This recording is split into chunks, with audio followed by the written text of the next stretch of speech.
ലോകം ഒരു മഹാപ്രതിഭയ്ക്ക് വിട നൽകി. മാധവ് ഗാഡ്ഗിൽ ഔദ്യോഗിക ബഹുമതികളോടെ പ്രമുഖരുടെ നിരയോ ഇല്ലാതെ 50 പേർ മാത്രം പങ്കെടുത്ത ആ അന്ത്യയാത്ര ഒരു വലിയ സന്ദേശമായിരുന്നു.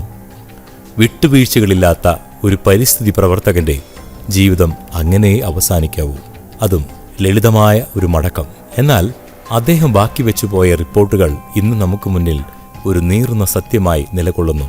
പശ്ചിമഘട്ടത്തിന്റെ കാവലാളെന്ന് നമ്മൾ വിളിച്ച ആ മനുഷ്യനെ നമ്മൾ എങ്ങനെയാണ് സ്വീകരിച്ചത്, എങ്ങനെയാണ് ആട്ടിയോടിച്ചത്? 1942 പൂനെയിലായിരുന്നു മാധവ് ധനഞ്ജയ ഗാഡ്ഗിലിന്റെ ജനനം. പ്രശസ്ത സാമ്പത്തിക ശാസ്ത്രജ്ഞനായിരുന്ന DR ഗാഡ്ഗിലിന്റെ മകൻ. ചെറുപ്പം മുതലേ പ്രകൃതിയോട് ഇണങ്ങി വളർന്ന അദ്ദേഹം ഹാർവാർഡ് സർവകലാശാലയിൽ നിന്നാണ് PhD നേടിയത്. ഗണിതശാസ്ത്ര മാതൃകകൾ ഉപയോഗിച്ച് പരിസ്ഥിതിയെ പഠിക്കുന്നതിൽ അദ്ദേഹം വൈദഗ്ധ്യം നേടി. പഠനശേഷം ഇന്ത്യയിൽ തിരിച്ചെത്തിയ അദ്ദേഹം ബാംഗ്ലൂരിലെ ഇന്ത്യൻ ഇൻസ്റ്റിറ്റ്യൂട്ട് ഓഫ് സയൻസിൽ സെന്റർ ഫോർ ഇക്കോളജിക്കൽ സയൻസ് സ്ഥാപിക്കുന്നതിൽ പ്രധാന പങ്കുവഹിച്ചു.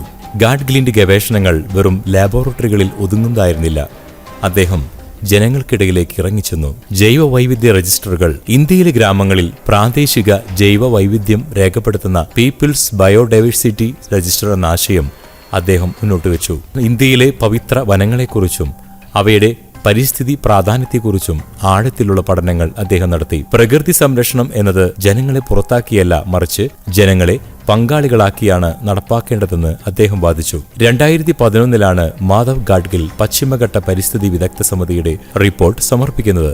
അന്നത് കേരളത്തിൽ ഒരു വൻ ഭൂകമ്പമാണ് സൃഷ്ടിച്ചത്. വികസനത്തിന് തടയിടുന്നവൻ എന്ന പേരിൽ അദ്ദേഹം ക്രൂശിക്കപ്പെട്ടു. എതിർപ്പിന്റെ കാരണങ്ങൾ: ഗാഡ്ഗിൽ റിപ്പോർട്ട് നടപ്പിലാക്കിയാൽ ജനങ്ങൾ കുടിയൊഴിക്കപ്പെടുമെന്നും കൃഷിഭൂമി നഷ്ടപ്പെടുമെന്നും ഹൈറേഞ്ച് ജനതയ്ക്ക് വീട് പോലും വെക്കാൻ കഴിയില്ലെന്നും പറഞ്ഞ് ചില സ്ഥാപിത താൽപര്യക്കാർ ജനങ്ങളെ ഭീതിയിലാഴ്ത്തി.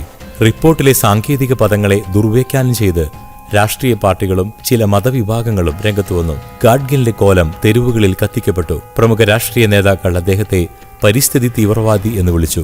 ജനരോഷം ഭയന്ന സർക്കാർ ഗാഡ്ഗിൽ റിപ്പോർട്ട് തള്ളിക്കളയുകയും പകരം കൂടുതൽ ലഘൂകരിച്ച കസ്തൂരി രംഗൻ റിപ്പോർട്ട് കൊണ്ടുവരികയും ചെയ്തു.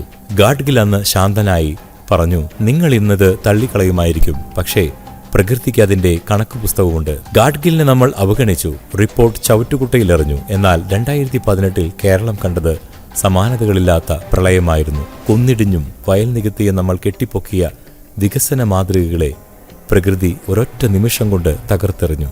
ഗാഡ്ഗിൽ ഏതൊക്കെ പ്രദേശങ്ങളാണോ അതീവ പരിസ്ഥിതി ദുർബല മേഖലകളായി അടയാളപ്പെടുത്തിയത്, അവിടെയെല്ലാം ഉരുൾപൊട്ടലുകൾ ആവർത്തിച്ചു. പുത്തുമല, കവളപ്പാറ, മുണ്ടക്കൈ. ഗാഡ്ഗിൽ റിപ്പോർട്ടിനെ പുച്ഛിച്ചു തള്ളിയവർക്ക് മുന്നിലേക്ക് പ്രകൃതി ദുരന്തങ്ങളുടെ ശവപ്പറമ്പുകൾ കാഴ്ചവെച്ചു. ഖനനവും അനിയന്ത്രിതമായ നിർമ്മാണങ്ങളും പശ്ചിമഘട്ടത്തിന്റെ നട്ടെല്ലൊടിക്കുന്നു എന്ന് അദ്ദേഹം പറഞ്ഞത് എത്രമാത്രം സത്യമായിരുന്നു എന്ന് ഓരോ ദുരന്തവും നമ്മെ ഓർമ്മിപ്പിച്ചു. ഗാഡ്ഗിൽ ഒരു ശാസ്ത്രജ്ഞൻ എന്നതിലുപരി ഒരു പ്രവാചകനായി മാറുകയായിരുന്നു. കേവലം ഒരു റിപ്പോർട്ടിൽ ഒതുങ്ങുന്നതല്ല ഗാഡ്ഗിൽ. 1942 പൂനെയിൽ ജനിച്ച അദ്ദേഹം ഹാർവാർഡിൽ നിന്നാണ് ഉപരിപഠനം നടത്തിയത്. ജനകീയ ശാസ്ത്രം, പ്രകൃതി സംരക്ഷണം എന്നത് തോക്കിൻ മുനയിൽ ജനങ്ങളെ പുറത്താക്കലല്ല, മറിച്ച് ജനങ്ങളെ പങ്കാളികളാക്കലാണെന്ന് അദ്ദേഹം വിശ്വസിച്ചു. ഗ്രാമസഭകൾക്ക് അധികാരം നൽകണമെന്ന് അദ്ദേഹത്തിന്റെ നിർദ്ദേശം ജനാധിപത്യപരമായ പരിസ്ഥിതിവാദമായിരുന്നു. രാജ്യം പത്മശ്രീയും പത്മഭൂഷണും നൽകി അദ്ദേഹത്തെ ആദരിച്ചു. ലോകത്തിലെ ഏറ്റവും വലിയ പരിസ്ഥിതി പുരസ്കാരമായ ടൈലർ പ്രൈസ് അദ്ദേഹത്തെ തേടിയെത്തി. എന്നിട്ടും അദ്ദേഹം തന്റെ ലളിത ജീവിതം തുടർന്നു. ഗാഡ്ഗിലിന്റെ അന്ത്യയാത്രയിൽ വൻ ജനക്കൂട്ടമുണ്ടായില്ല എന്നത് നമ്മൾ പരാജയപ്പെട്ടു എന്നതിന്റെ തെളിവാണ്. ലാളിത്യമായിരുന്നു അദ്ദേഹത്തിന്റെ മുഖമുദ്ര. താൻ പറഞ്ഞ കാര്യങ്ങൾ കാലം തെളിയിക്കുമെന്ന് അദ്ദേഹത്തിന് ഉറപ്പായിരുന്നു. അതുകൊണ്ട് തന്നെ എതിർത്തവരോട് അദ്ദേഹം ഒരിക്കലും പരിഭവിച്ചില്ല. ഇന്ന് കേരളം ഓരോ മഴക്കാലത്തും ഭീതിയോടെയാണ് കഴിയുന്നത്. ഓരോ ഉരുൾപൊട്ടലുണ്ടാകുമ്പോഴും നമ്മൾ ഗാഡ്ഗിലിനെ ഓർക്കുന്നു. പക്ഷേ ദുരന്തം കഴിയുമ്പോൾ നമ്മൾ വീണ്ടും പഴയതുപോലെ തുടരുന്നു. മാധവ് ഗാഡ്ഗിൽ എന്ന വ്യക്തി വിടവാങ്ങിയിരിക്കാം, പക്ഷേ പശ്ചിമഘട്ടം സംരക്ഷിക്കപ്പെടണമെന്ന അദ്ദേഹത്തിന്റെ നിലപാട് ഒരു സമരമായി വായുവിൽ അലിഞ്ഞു നിൽപ്പുണ്ട്. നാം ചിന്തിക്കേണ്ട ഒരു കാര്യമുണ്ട്. ഗാഡ്ഗിലിനെ നമ്മൾ തോൽപ്പിച്ചത് പ്രകൃതിയെ തന്നെ തോൽപ്പിച്ചുകൊണ്ടായിരുന്നു. ആ തെറ്റ് തിരുത്തുവാൻ നമുക്ക് ഇനിയെങ്കിലും കഴിയുമോ? മാധവ് ഗാഡ്ഗിലിനെ ആദരാഞ്ജലികൾ.